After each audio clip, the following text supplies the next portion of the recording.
Olá, meus irmãos, graça e paz a todos vocês. Que alegria aqui estarmos para darmos início a um novo módulo.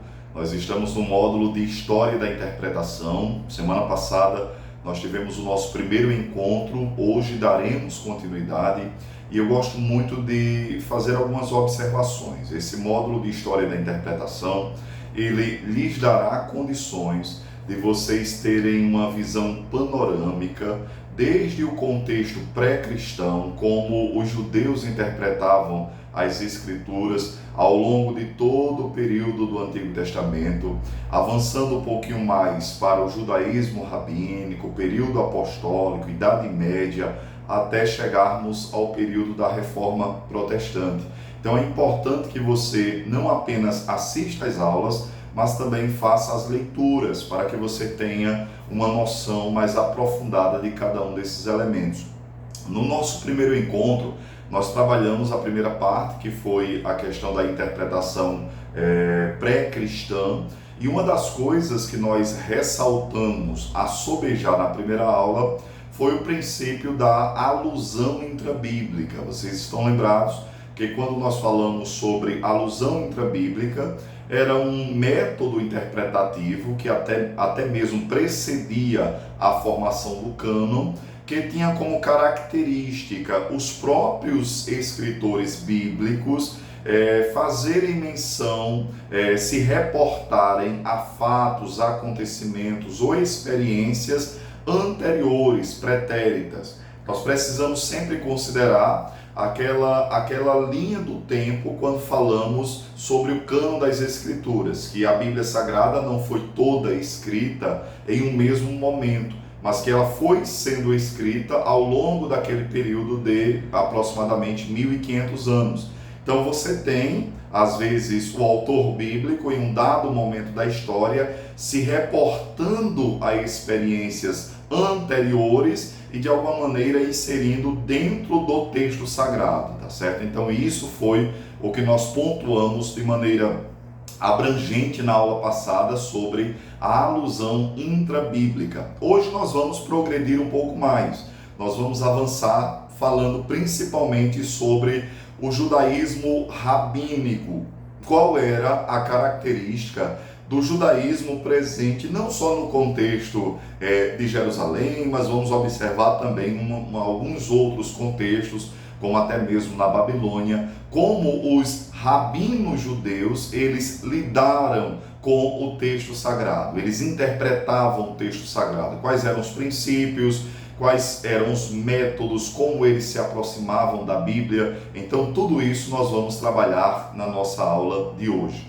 No material de vocês, eu coloquei algumas coisas que são muito importantes de nós destacarmos na nossa aula e aprofundarmos um pouco mais. A primeira delas é que o judaísmo rabínico, ele tem como característica uma religião ser um grupo que tinha como religiosidade firmar-se a partir de Jerusalém. Preste muita atenção nesse ponto. O centro do judaísmo rabínico nós vamos concentrar em Jerusalém. Nós vamos observar também um olhar muito voltado para a Torá e, de alguma maneira, uma resistência muito grande às inovações que estavam surgindo desde o período interbíblico, mais precisamente no contexto da ascensão do Império Grego.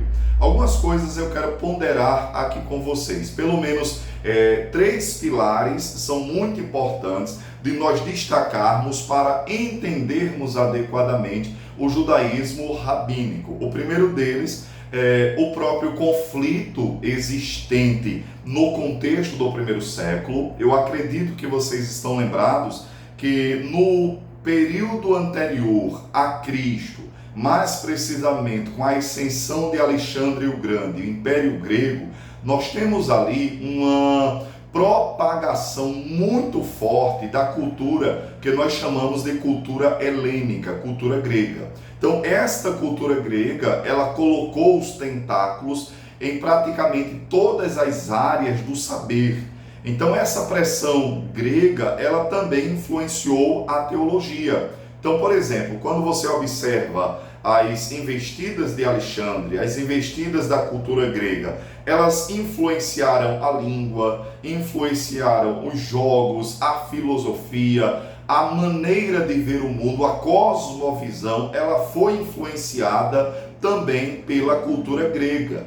Por exemplo, quando nós lembramos daquele grupo existente, daquela escola judaica existente em Alexandria, no Egito, que se apropriou de princípios da filosofia platônica para interpretar as escrituras, nós estamos falando exatamente disso aqui. Ou seja, aquele grupo, mesmo sendo judaico, foi influenciado pela cultura grega, se apropriando de princípios filosóficos para interpretar as escrituras.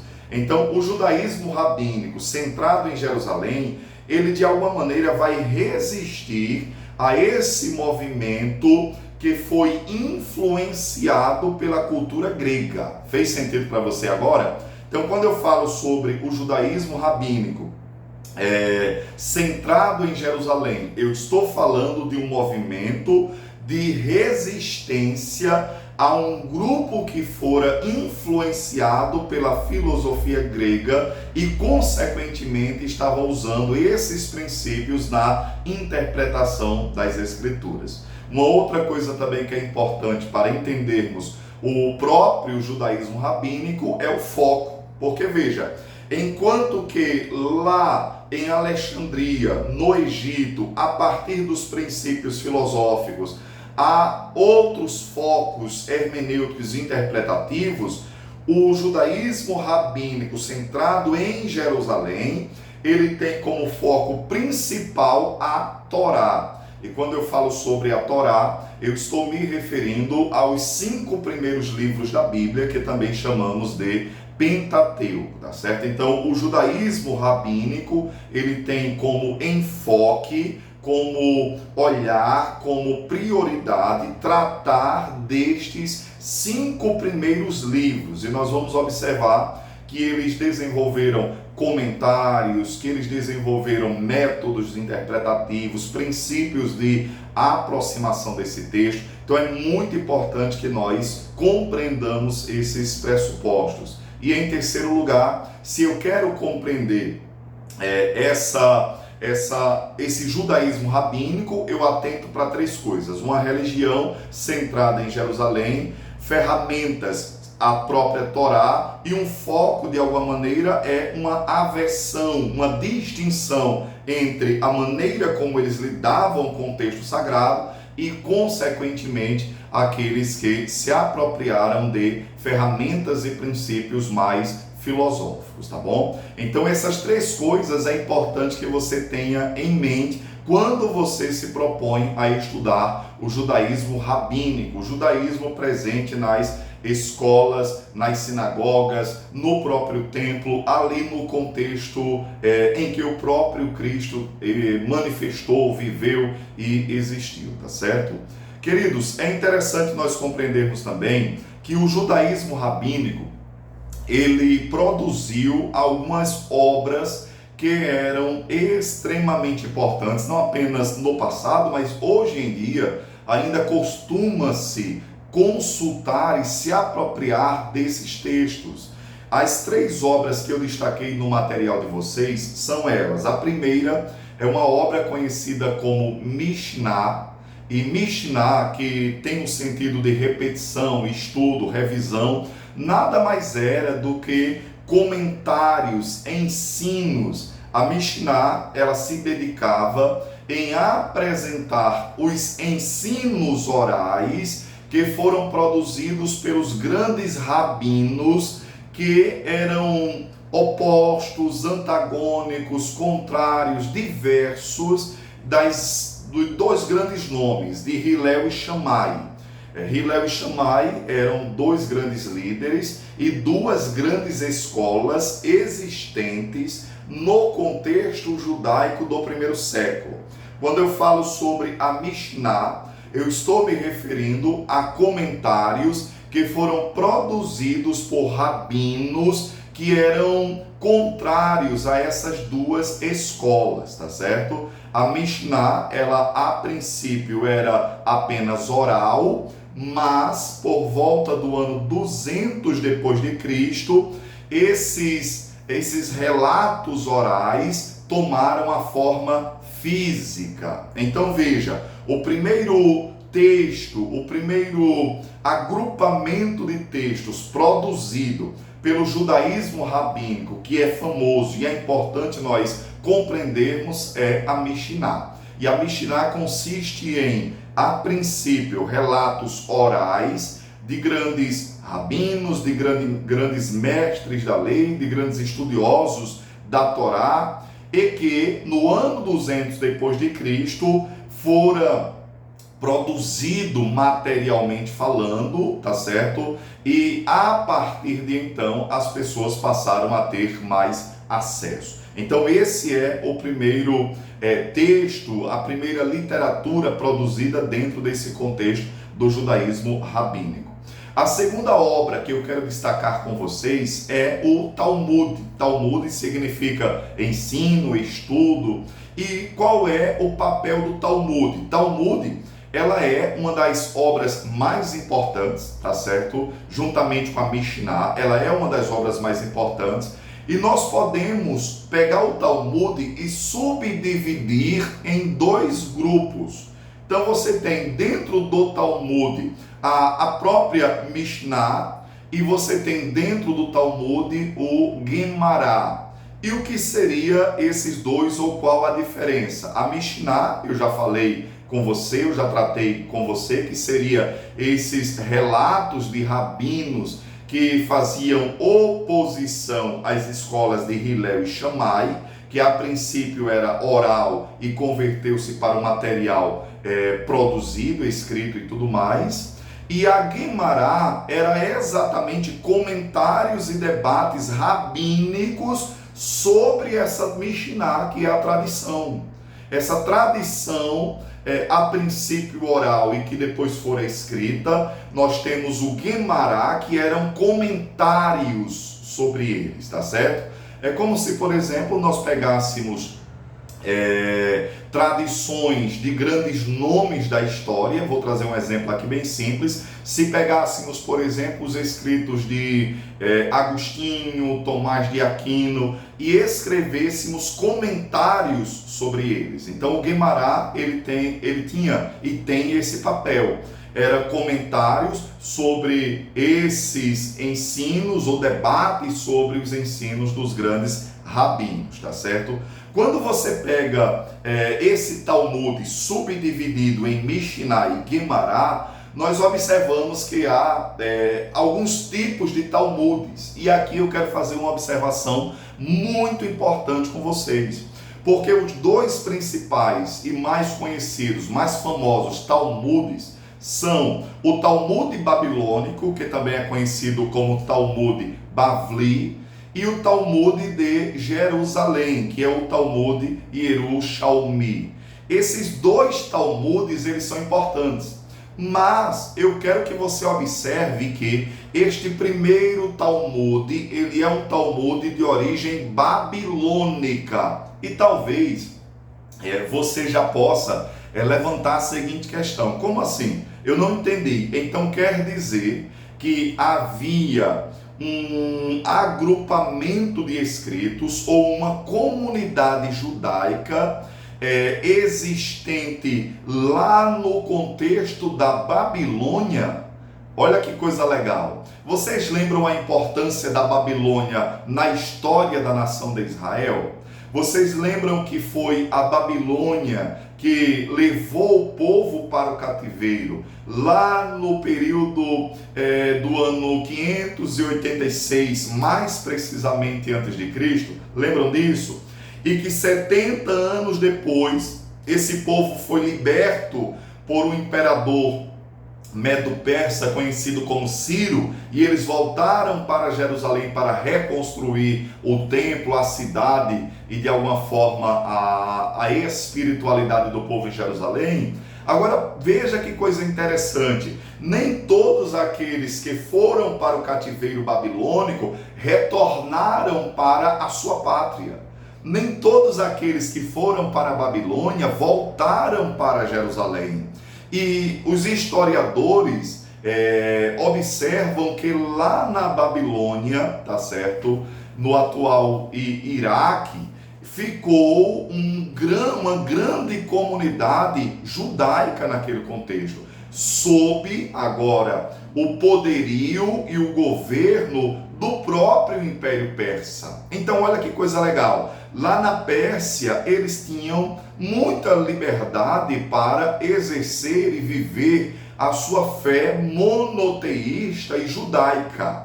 É por isso que, quando você fala sobre os escritos rabínicos e você observa esse primeiro Talmud, que é o Talmud babilônico, ele é produto desta comunidade que floresceu na Babilônia como sendo os remanescentes daqueles que foram levados para o cativeiro. Conseguiu compreender essa ideia? Conseguiu entender essa lógica? Então, se eu levantar esta pergunta e dizer, na Babilônia nós tínhamos uma comunidade judaica forte, a resposta é sim. A resposta é sim.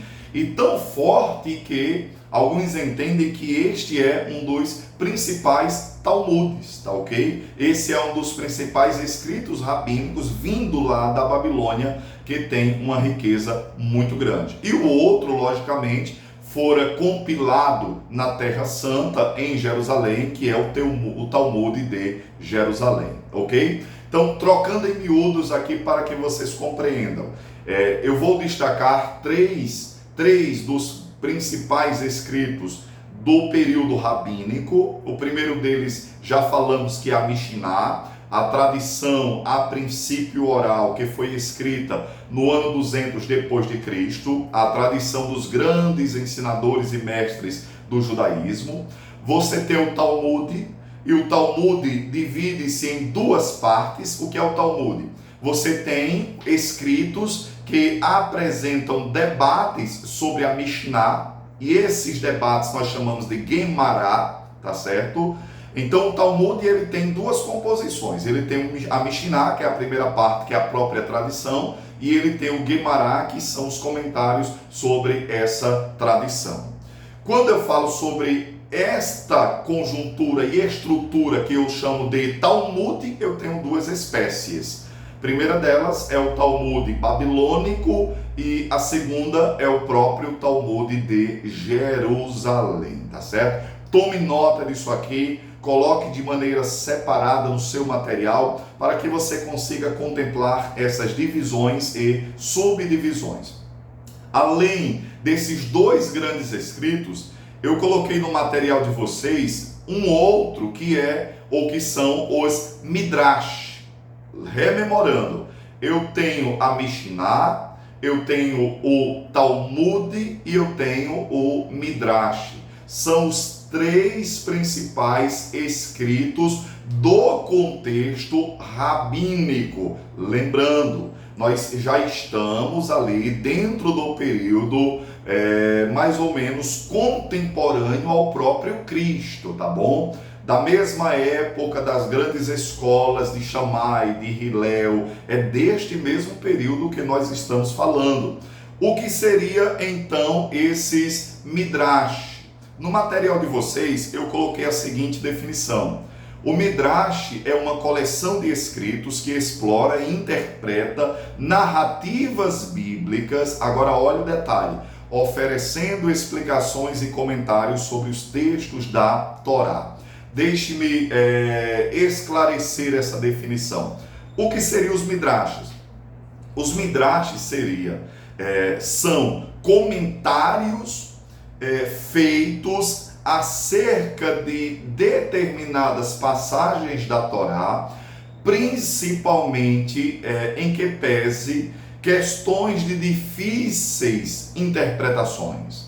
Então veja, repetindo, o Midrash são comentários feitos sobre determinadas passagens que visavam, que tinham como objetivo resolver alguns problemas de ordem interpretativa. Então, por exemplo, queridos, quando você pegava determinadas passagens, determinadas dificuldades, determinadas questões hermenêuticas interpretativas, o Midrash tinha como propósito tratar dessas questões. Só algumas para você refletir comigo. Por exemplo, a Bíblia falava sobre a questão de descansar no sábado. O sábado não era um dia para trabalhar, ok. Mas a questão mas o que é trabalho? Percebe? Então, eu não devo trabalhar à luz do Antigo Testamento e para os judeus, obviamente. Os judeus não deveriam trabalhar, mas eu preciso que haja uma compreensão clara do que de fato é trabalho.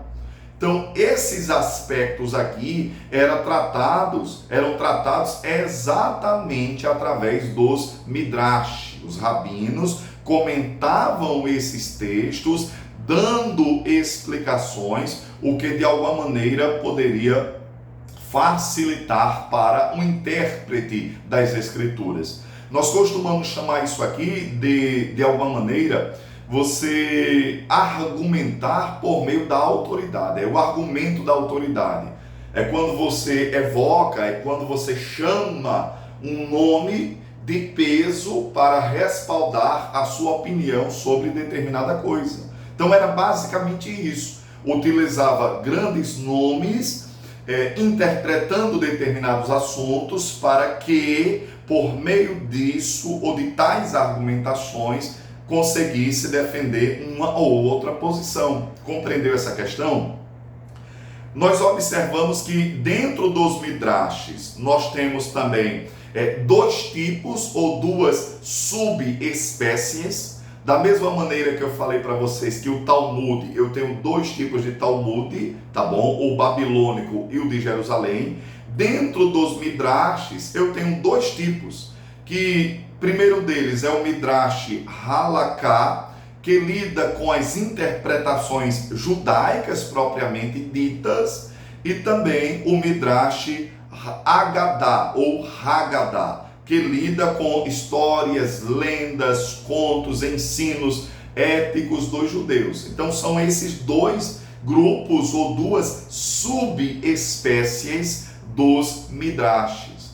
Eu coloquei no material de vocês a presença de dois rabinos, a maneira como o midrash apresenta dois grandes rabinos, o Eliezer e o Akiva, lidando com uma questão bem complexa para o intérprete das Escrituras, que era exatamente sobre a questão do sábado. Rememorando aqui para vocês, a lei judaica, ela determinava a necessidade de fazer a circuncisão. A circuncisão tinha a ver com um pacto, uma aliança que Deus fez com o próprio Abraão, de que todo o primogênito, ao 8º dia do seu nascimento, ele seria circuncidado. Ele teria, a carne do seu prepúcio seria arrancada, sendo circuncidado em sinal de aliança a Deus, ou com Deus. Veja, mas ao mesmo tempo, a Bíblia Sagrada deixava bem claro a necessidade de se observar o Shabat. Shabat é o sábado, é o descanso sabático. E esse descanso sabático, ele é anunciado desde as primeiras páginas da Bíblia Sagrada. Deus criou o mundo em 6 dias e em seguida nós temos o Shabat, ele descansou no 7º. Quando eu chego na entrega da lei, esse princípio criacional é ratificado, reforçado e reiterado na lei, ordenando que o homem trabalhasse ao longo de 6 dias, mas o Shabat, o sábado, era o dia do descanso.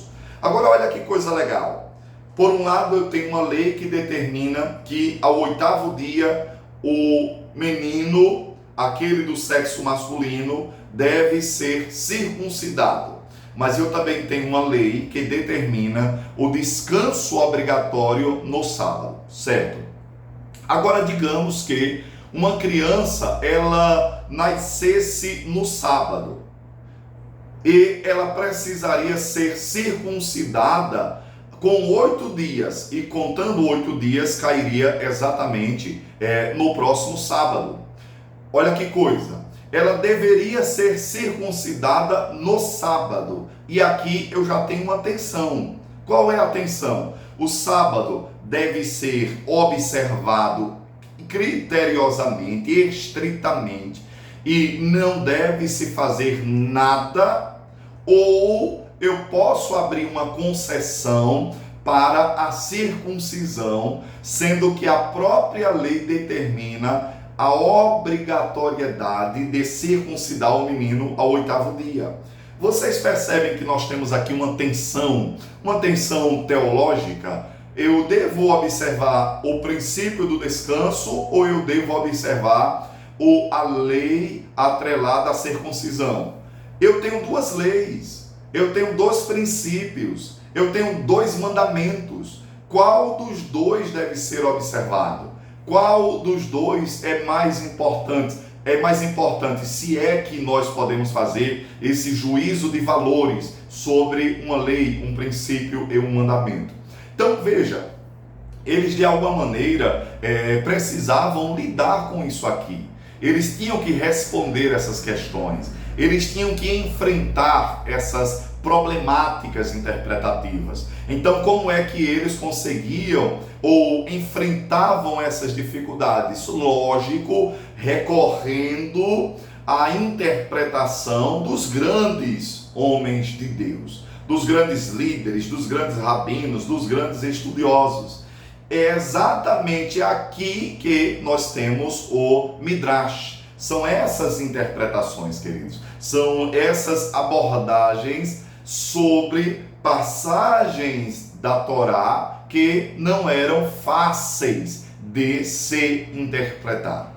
Então veja, vamos observar como foi que, por exemplo, esses rabinos, eles tiveram que lidar com essas questões, como eles enfrentavam essas questões, como eles se reportavam a essas questões, como eles interpretavam essas questões.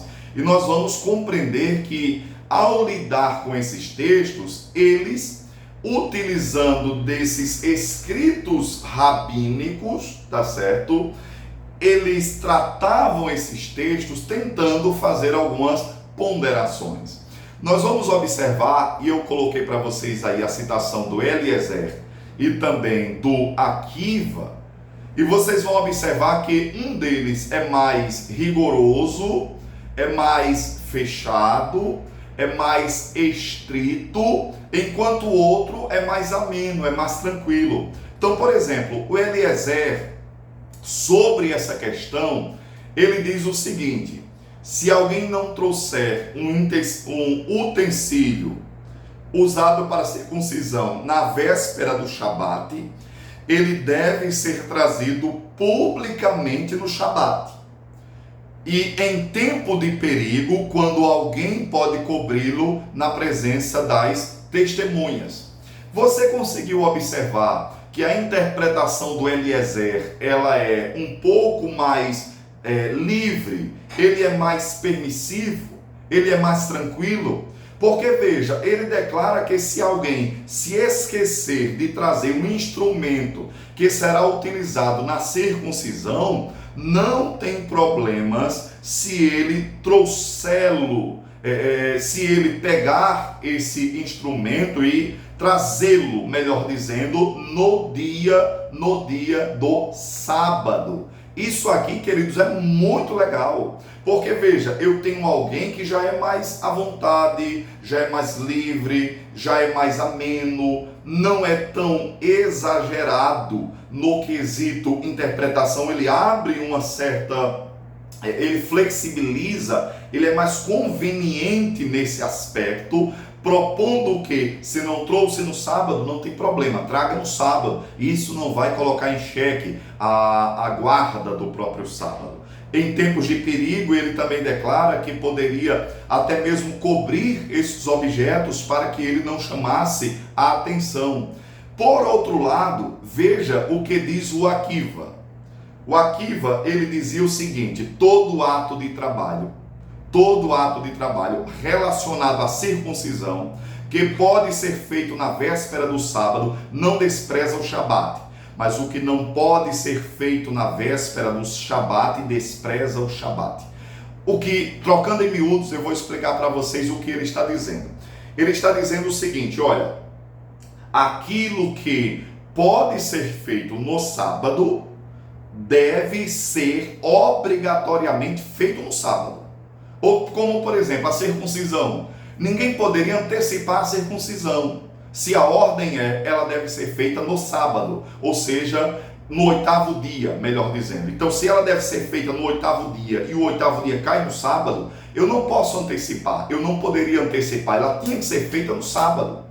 Mas, por outro lado, o Akiva, ele diz, olha, mas preparar as ferramentas, preparar o cutelo, preparar o ambiente, preparar tudo que será utilizado para a circuncisão, isso pode ser feito na sexta? Isso pode ser feito no dia anterior? Pode. Então não é permitido fazer isso no sábado, porque se fizer, você estará quebrando o mandamento do Shabat, do descanso. Então veja, ambos de alguma maneira entendem que mesmo que caísse no sábado, a circuncisão ela era observada, mas a questão é como eles tinham que lidar com o preparo, com os elementos, com as ferramentas, com os instrumentos, como eles iriam tratar dessas questões para que então a circuncisão fosse feita. Então olha que coisa legal, trocando em miúdos, eu quero que você observe que eles conciliam os dois mandamentos, eles conciliam as duas ordenanças, eles não colocam aqui, digamos assim, destratam uma em detrimento da outra, mas de alguma forma eles mostram que a circuncisão deveria ser observada e ao mesmo tempo não extrapolar nas liberdades atreladas à circuncisão, porque aquele era um dia de descanso.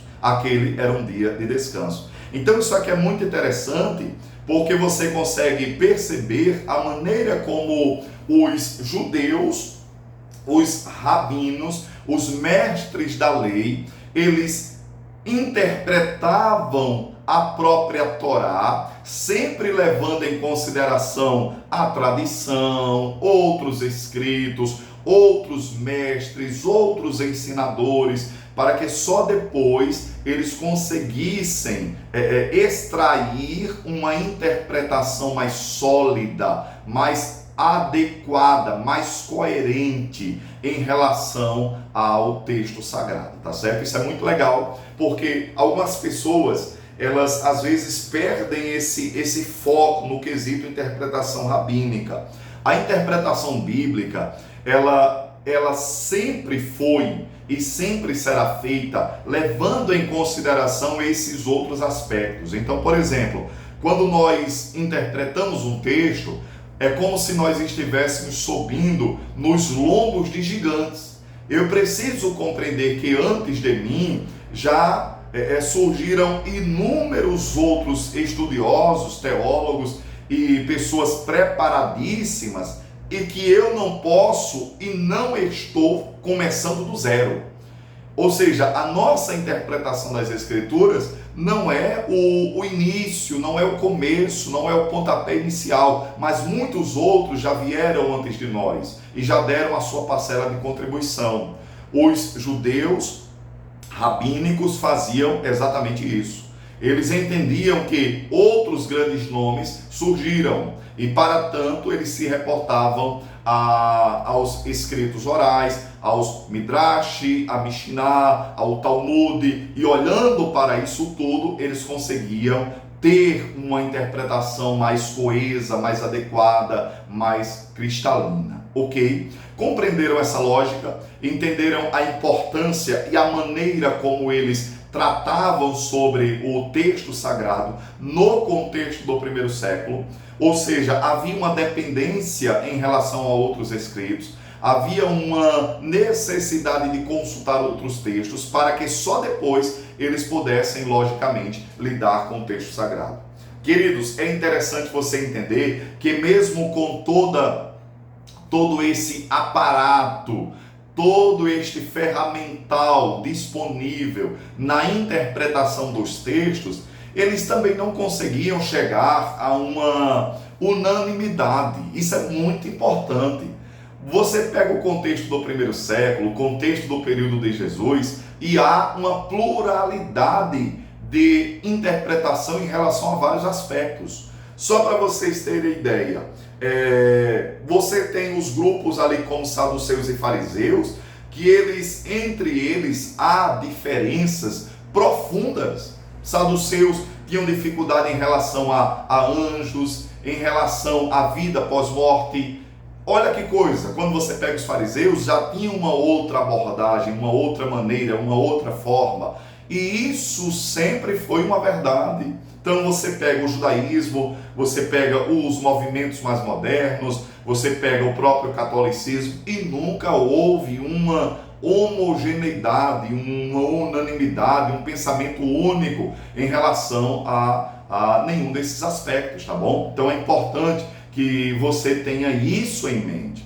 Quando você observa ainda, levando em consideração o próprio judaísmo rabínico, é interessante você destacar que os escritores, os rabinos, os mestres da lei, eles tinham de alguma maneira, principalmente esses comentaristas, eles tinham uma interpretação um tanto quanto literalista em relação a vários pontos das escrituras. E eu preciso até abrir um parêntese aqui para fazer uma distinção que julgo ser importante para vocês. A diferença entre uma interpretação literalista e uma interpretação ao pé da letra. Porque é importante, parece ser sinônimos, isso aqui que eu estou dizendo, mas não é. Por exemplo, quando você interpreta literalmente algo, você está interpretando, levando em consideração o sentido usual e comum. Veja, interpretar literalmente é interpretar levando em consideração o sentido usual e comum. Interpretar literalmente não é interpretar ao pé da letra, porque eu preciso considerar qual é a espécie de texto que eu tenho, que eu me proponho a interpretar. Por exemplo, para ficar mais fácil para vocês, interpretar ao pé da letra seria você pegar um texto que é alegórico, figurado, e interpretá-lo ao pé da letra. Como, por exemplo, você pega o livro de Apocalipse, e quando o texto fala em Apocalipse 13 de uma besta saindo do mar, interpretar ao pé da letra seria você entender que isso aqui é do jeito que está sendo descrito. Ou seja, não temos aqui um sentido figurado, não temos aqui um sentido metafórico, representativo. Não, eu vou interpretar ao pé da letra. Ou como, por exemplo, quando João, no capítulo 1, verso 9, olha para Cristo e ele disse que ele tem olhos como chama de fogo, espada saindo da boca. Será que isso aqui eu devo interpretar ao pé da letra? A resposta é não, jamais. Então veja, interpretar literalmente é entender que esses textos, eles na sua literatura, eles são figurados e que eu devo interpretar literalmente desta maneira, respeitando que o texto é um texto figurativo, é um texto figurado e não devo levar ao pé da letra, ok? Fez sentido para você? Se não compreendeu, volta um pouquinho no vídeo, reveja essa conceituação, porque ele será muito importante em aulas em módulos que nós estaremos estudando mais à frente. Mas se não compreendeu, não tem problema, porque futuramente nós retomaremos esse conceito e aprofundaremos um pouco mais, tá certo? Então, de alguma maneira, eles tinham esta maneira, este método, esta forma, estes princípios de interpretar as Escrituras de maneira mais literalista. Mas deixe-me fazer uma outra observação.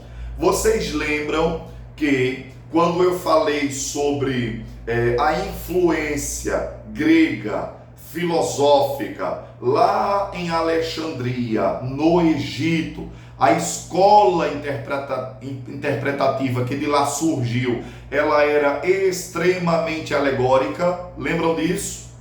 Lembram que eles de alguma maneira procuravam sempre sentidos mais profundos dos textos sagrados? Estão lembrados dessas questões? Então, o judaísmo rabínico, ele resiste a esse tipo de abordagem. Olha que coisa legal. Enquanto a escola interpretativa de Alexandria era alegórica, o judaísmo rabínico, ele faz resistência, ele resiste a esse tipo de interpretação e eles procuram uma interpretação um tanto quanto mais literal, levando em consideração o sentido usual e comum. Eu acredito que um grande exemplo que nós já abordamos em outros momentos é exatamente a presença daquela comunidade lá de Qumran. Lembra disso? A comunidade lá de Qumran, que eu falei para vocês na aula passada, cheia ou preenchida ou composta de essênios, tá certo? De lá que nós descobrimos os rolos do Mar Morto em 1947. Aquela comunidade, ela era uma comunidade que tendia a interpretar de alguma forma as profecias, levando em consideração acontecimentos, levando em consideração experiências, questões. O equívoco deles é que muitas vezes eles interpretavam aplicando a si, mas entendiam alegoricamente outros pontos aplicando aos seus inimigos. Esse era o ponto fraco. Quando você chega no contexto rabínico, no contexto neotestamentário, no contexto do Novo Testamento, eles são muito mais literalistas. Eles são muito mais fechados na interpretação. Eles são muito mais fechados em relação a essas questões. Então é isso que nós vamos contemplar ao longo das próximas aulas. Eu coloquei no material de vocês algo que eu quero destacar aqui no último parágrafo, utilizando em parte dessa corrente que é essa influência de Qumran, que tinha algumas complexidades na interpretação verdade, e também recorrendo a princípios paralelos a ela, surge então uma nova interpretação que nós vamos lidar na próxima aula, que é a interpretação cristã. Então veja, o que é que a interpretação cristã faz? Ela se aproxima, ela se apropria de um pouco dessa influência de Qumran, mas também pega influências paralelas a esta, e então ela apresenta uma nova estrutura, uma nova maneira, um novo método, uma progressão em relação a esses aspectos, tá certo? Então, queridos, nesta aula de hoje, eu quero que você deixe de maneira clara, precisa, na sua mente, gravado, e tome nota disso aqui, é que quando eu falo sobre judaísmo rabínico, eu estou me referindo a um movimento que resistiu a influências filosóficas e alegóricas, principalmente vindas lá do contexto de Alexandria, lá da influência grega e da sua cultura, e este movimento, ele produziu 3 grandes obras, tá bom? Que nós falamos na nossa aula: a Mishnah, o Midrash e o Talmud, tá certo? E nós observamos que eles tinham também como hábito, prática, sempre utilizarem, se apropriarem de intérpretes que eram autoridades entre eles, para que por meio destas interpretações eles conseguissem enfrentar, dirimir, diminuir, problemas de ordem doutrinária, tá certo? E então, chegando ao fechamento, nós observamos que a interpretação que trabalharemos na aula futura, ela se apropria de princípios de um lado e do outro, e então a fusão desses princípios é que vai nos dar ou nos apresentar a interpretação cristã no contexto apostólico, tá bom? Queridos, é muito importante que vocês façam a leitura em concordância com a aula, e qualquer dúvida eu estou à disposição de vocês, tá certo? Desejo bons estudos, vamos em frente, vamos progredindo. Esse módulo será muito especial, então qualquer coisa pode contar comigo, tá certo? Deus abençoe vocês, um forte abraço e até a nossa próxima aula.